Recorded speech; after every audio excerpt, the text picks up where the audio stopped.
શકીએ કરકરો ચણાનો લોટ, પણ દરેક વખતે ઘરમાં કરકરો ચણાનો લોટ નથી હોતો.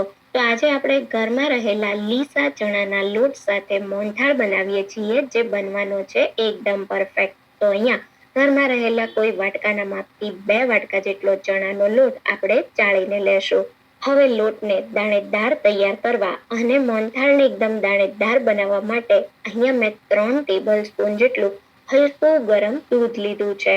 3 ટેબલ સ્પૂન દૂધ સાથે આપણે 3 ટેબલ સ્પૂન જેટલું પીગળેલું ઘી ઉમેરવાનું છે. અને શું કરીશું, ઘી અને દૂધને ચણાના લોટ સાથે સારી રીતે મિક્સ કરીશું. આ પ્રોસેસ કરવી ખૂબ જ જરૂરી છે. આનાથી જ મોહનથાળમાં જે સરસ નાના નાના લાલ દાણા પડતા હોય એ પડશે અને મોહનથાળ તમારો દાણેદાર તૈયાર થશે. તો લોટના એક એક કણમાં એકદમ સારી રીતે દૂધ અને ઘીનું મિશ્રણ મિક્સ કરવાનું છે. એકવાર સરસ બધું મિક્સ થઈ જાય એટલે લોટને આ રીતે હળવા હાથે દબાવી દેવાનો અને લોટને ઢાંકી સમય હોય તો અડધો કલાક, નહીં તો 10 મિનિટ માટે રેસ્ટ આપી દેવાનો. લગભગ 10 થી 15 મિનિટ જેવો મેં રેસ્ટ આપ્યો છે અને લોટ થોડો દૂધ અને ઘીના મિશ્રણ સાથે ફૂલી અને દાણેદાર થઈ ગયો છે. તો હવે મોહનથાળ માટે એકદમ પરફેક્ટ લોટનું ટેક્સચર તૈયાર કરવા મેં અહીંયા ઘઉંનો ચાણો લીધો છે. એની અંદર આપણે જે લોટ ધાબો દઈને રાખ્યો છે એને ઉમેરી દઈશું અને એકદમ સારી રીતે ચાળી લેશું. તો જો લોટમાં મોટી કણી પડી ગઈ હોય તો લોટને મિક્સર જારમાં ઉમેરી અને તમે એક સરખો કરી શકો છો. પણ જ્યારે તમે ઝીણા લોટ સાથે મોહનથાળ બનાવો છો ત્યારે ઘી અને દૂધનો લોટમાં ધાબો દેવો જરૂરી છે. તો અહીંયા તમે જો એકદમ પરફેક્ટ દાણેદાર અને સરસ મજાનો આપણો કરકરા લોટ જેવો જ મોહનથાળ બનાવવા માટે લોટ તૈયાર થઈ ગયો છે. તો હવે આ લોટને આપણે શેકવાનો છે.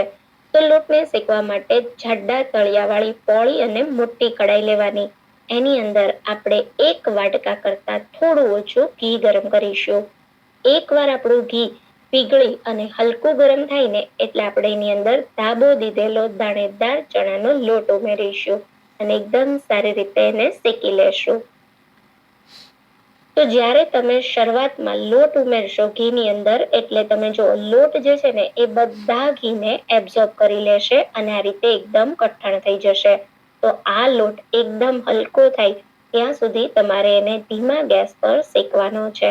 હંમેશા તમે અડદિયા બનાવતા હોય કે મોહનથાળ બનાવતા હોય, લોટને ધીમા ગેસ પર જ શેકવાનો. ધીમે ધીમે સરસ લોટ શેકાશે. પહેલા થોડો ગોલ્ડન કલર થશે અને પછી એનો બ્રાઉન કલર આવશે. ત્યાં સુધી તમારે લોટને શેકવાનો છે. ધીમા ગેસે તમે લોટ શેકશો ને એટલે ખૂબ સરસ શેકાવાની સુગંધ પણ આવશે. તો વચ્ચે વચ્ચે આ રીતે તમારો લોટ થોડો ફૂલવા પણ માંડશે. જ્યારે આ રીતે લોટ ફૂલે છે ત્યારે ખાસ તમારે કડાઈમાં છેક તળિયા સુધી ચમચો ફેરવવાનો, જેથી લોટ તળિયે બિલકુલ ના બેસે અને તમારો મોહનથાળ પરફેક્ટ બને. તો તમે જો ધીરે ધીરે લગભગ 7 મિનિટ મેં લોટને શેક્યો. હલકો લોટનો કલર બદલાઈ ગયો છે. હજી આ લોટને આપણે 2 મિનિટ જેવો શેકી લેશું. જેમ જેમ લોટ શેકાશે ને એમ એમ આ રીતે ફરી થોડો લિક્વિડી થઈ જશે અને ઉમેરેલું ઘી ઉપરની સાઈડ છૂટું પડતું દેખાશે.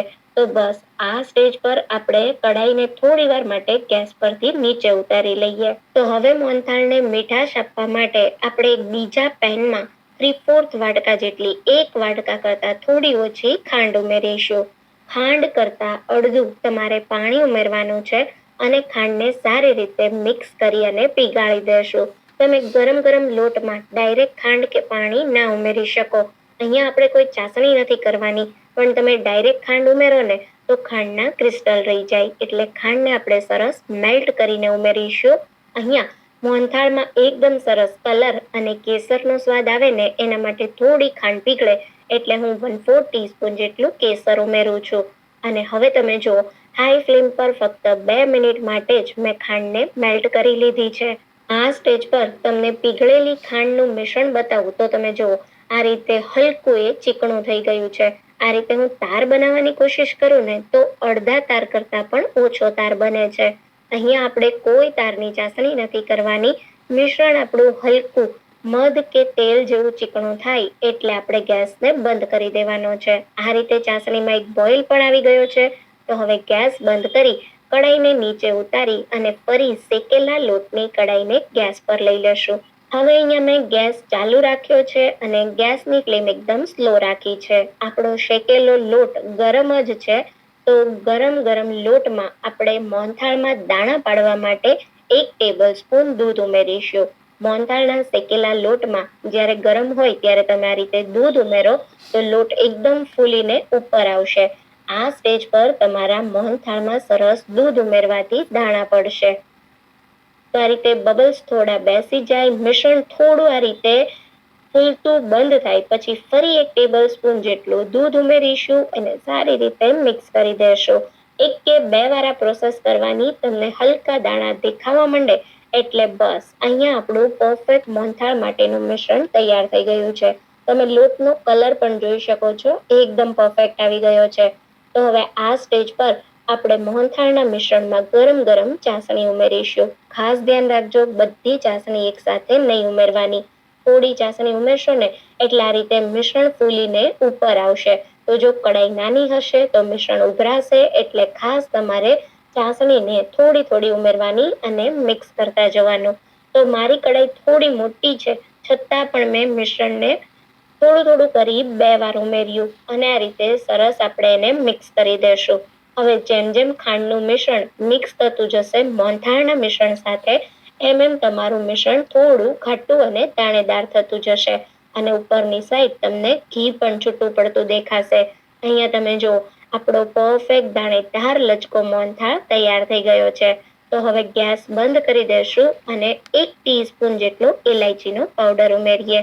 સાથે થોડી બદામની ફ્લેક્સ અને થોડી પિસ્તાની ફ્લેક્સ ઉમેરીશું.